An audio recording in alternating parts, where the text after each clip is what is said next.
So continuing on, we're going to be looking at the exterior some more. We're at 25 pictures of 97, so let's keep going. So I'm looking at the chimney stack. Oftentimes there's a lot of hidden issues with when it comes to the tuck pointing, but this looks pretty solid. I can zoom in on that. I can take a look at what I'm looking at. It looks very, very dirty. Power wash is going to be good for this entire brick. Let's continue moving forward. Time is money, right? Windows look good, right? They're older, but they look good. You can paint the sashes, call that a day. We already seen the front door. That's fine. All right, now we got the floor. We got dated tile, right? We've got old, nice wooden staircase that needs updating, and I see hardwood floors.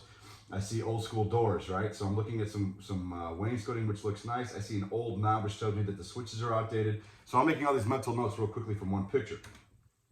All right, wainscoting's there. I see some drywall issues, chips and paints. I see old, outdated light fixtures, not a big deal, minor costs.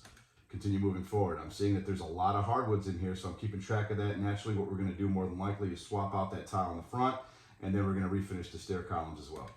Looking. Yep, the doors are old. We're gonna swap those out. You know, in this kind of market, you don't have to go crazy. You don't have to go with 2-panel arch. You can if you want, but that's overkill. You can go with some standard 6-panel. All right, two-tone these stair columns. You're gonna, paint the stain the treads, white risers. Call that a day. Maybe you match the balusters so it looks like it's all one piece. Going through this is pretty easy. Hardwoods, we're gonna refinish. I see the vents, so we're getting painted. Everything's done. Repaint this entire fireplace. We're gonna repaint and spray paint the fireplace. Great. Easy peasy, nothing problems here. Look in the wallpaper. Okay, so I got extra labor in wallpaper. I know that because I got to take the wallpaper out, sand and paint. So I'm keeping that considerate for the subcontractors when they're going through that. Old light fixtures, not a big deal. Yep, so I'm just continuing to look. In my mind, I'm making pricing, right? I see a half bath. Remodel that whole thing for $2,500. I don't need to look at it anymore. You got scrape and paint. All right, that goes part of your paint and patchwork. Still going. I'm at picture 43 of 97. Waiting for it to pop up.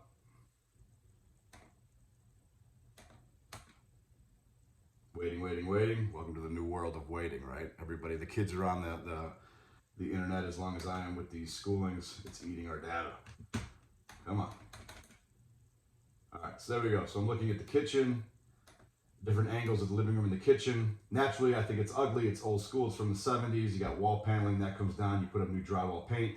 These walls can come down. You more than likely have to beam them because these are supporting walls. I could tell because of the way the kitchen is built. But more people are going to want that open floor concept, so we're going to plan for that. Going to gut this kitchen, right? And there's going to be a lot of framing that goes around this kitchen with a major beam. Probably going to have a private island. That's great. Standard out the door, do it all the time. I'm looking. I'm not finding anything that's out of the ordinary because that kitchen's going to be gutted anyway. Okay, so I see the gas line. That's great. Okay, that's going to go and get updated anyway. All that plumbing is not to code. It's garbage. Whoever did it is terrible. I mean, if I could zoom in and show you guys, you could see that this is just all bad. You got galvanized plumbing that's completely corroded. You have copper piping that's completely corroded. It's breaking, it's bending. There's probably water. I'm looking down here at the bottom of this cabinet. That's called a skin. There's a lot of rotted wood there from water damage over time. Not surprised. That's all going to go anyway. Part of the kitchen gut. Hallway, hardwoods, great. Old school doors getting swapped out. All right, looking at all this, nothing new. All right, okay, another full bath. This is going to be gutted regardless. You're going to gut this. This is old, it's dated. That's $4,500 out the door.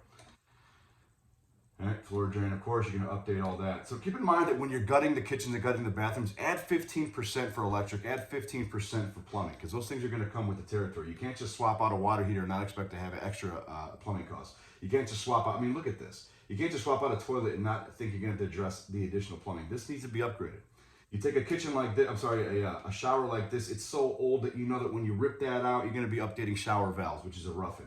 So adding 15% to your cost when you gut a bathroom. Again, nothing here that's outstanding. Another full bath, another $4,500. So that takes me from what I was saying earlier. That's 2.5 baths that I've already looked at. I'm looking at probably 12 grand in bathroom costs altogether, with all the bathrooms.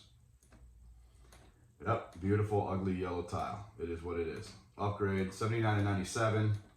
Basement, okay, I bet you there's water down here. Oh yeah, you can see, I don't know if you guys can see this, but this glistens, it shines. That's wet, you can see it in the picture, it shines. So I'm just looking to see what the problem is. More than likely the sub pit, if it's an empty home, more than likely the sump pump was turned off with the electric and it flooded one day. I'm sure there's water that does get in there because it's an older Chicago home, so I'm sure moisture's still getting into the foundations. I see galvanized plumbing in this picture. So I know I got plumbing updates to do. I see, yeah, there you go. This water heater is completely rusted out. That's gotta go, right? So I already know that. There's the pump for your pit. So clearly it's not in the hole, it's not in the pit, so it's not doing its job. Therefore, there's water down there. The longer the water sits, the more damage it does. This, by the water meter head, is completely rusted out. That's got to get swapped out with PVC per code here in Chicago. I see more galvanized, so the more you exposed, I see rusted ductwork, right? So we've got some HVAC and plumbing costs additional. I'm looking at the whole thing. So all the runs, yeah, there you go. Mold is growing down there. So you got mold to deal with. Old ass utility sink, right? So I'm at 89 of 97 pictures. I see the pit, I see water damage, I see 2 old school panels. You need to upgrade those. Those 2 need to be collaborated to one 200 amp. Why? Because the property is 2,400 square feet. At 2,500 square feet is when you usually upgrade a 200 amp anyway, so you might as well combine those and upgrade. It's a big house. And when you do that, comes extra cost. This is the furnace system completely rusted out. That's going to be swapped out. So the entire unit's going to get swapped out for probably $1,850 all in with duct work. You're probably looking at about $2,200 in furnace work. You're probably looking at $900 all in for the new water heater. You've got some foundations. So there you go. So I've looked at this property. It's taken maybe, I don't know, 10 minutes to look at it, but I'm also teaching you. So this is the way I would look at it. So I've got my costs here. So what I'm going to do is I'm going to break this down real quick, right? I'm going to break this down real quick. So I'm looking at, right? I'm looking at roof that I'm going to say is going to be, let's see, $350. I'm looking at furnace is going to be $650. I'm looking at a water heater, $900. Additional electric in this property is probably going to be about six grand. Plumbing, extra plumbing is going to be probably about $6 grand. Let's see, AC. We have this. Pen's running out. So we got roof cert, $350. Furnace, right? We got $1,850, and I'm going through these quick. Let's see, we're gonna do kitchen package. Is gonna be probably about 20 grand all in with everything, including the gut and the beams, maybe 25. We'll see how that feels. Extra electrical, 6 grand. Extra plumbing is gonna be about 6 grand. Exterior is gonna be 3,500. HVAC is probably gonna be, I don't know, 3,500 all in when it's all said and done with the repairs and the swap outs. Windows, you got a couple windows that need to be swapped out for about 2 grand. You have 2 full baths that are 4,500 a piece. You got a half bath that's going to be 2,500 a piece. You got the service panel upgrade that's separately going to be about $2,300 for the 200 amp. The AC unit's going to get swapped out for $2,200. What am I missing? I'm trying to think. You got glass slider doors. See, I'm starting to think of all the big costs. Glass slider doors in the back are going to be about $2,600 because that's custom. You got landscaping costs, probably going to be $600. You got the driveway. That's probably going to be $700 to go ahead and seal coat that whole thing. You got exterior paint. We talked about that. But for the most part, I mean, I'm covering everything I need. We got flooring. We got hardwood floors. You're probably looking at $6,500 to refinish all those floors plus stairs. You got tile work. So I'm going to say all flooring is going to be about $8K all in. Okay. Keep that in mind. And we're looking at, we got kitchen baths. We got basement. Okay. We got foundation work we want to do. So we're going to patch cracks. That's going to be probably another $750. Foundation walls look fine. There's water down there. Some pit's going to have to be swapped out. That's like $375 out the door.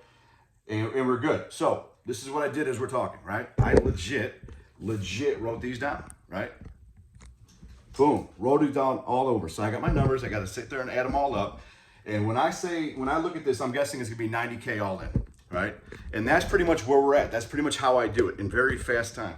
And I'm showing you guys, I'd have done this thing in like 4 minutes already, but I'm guessing that all this adds up to about 90,000 and change, and that's going to include your contingency. Your contingency should be another 10%, which is 9K.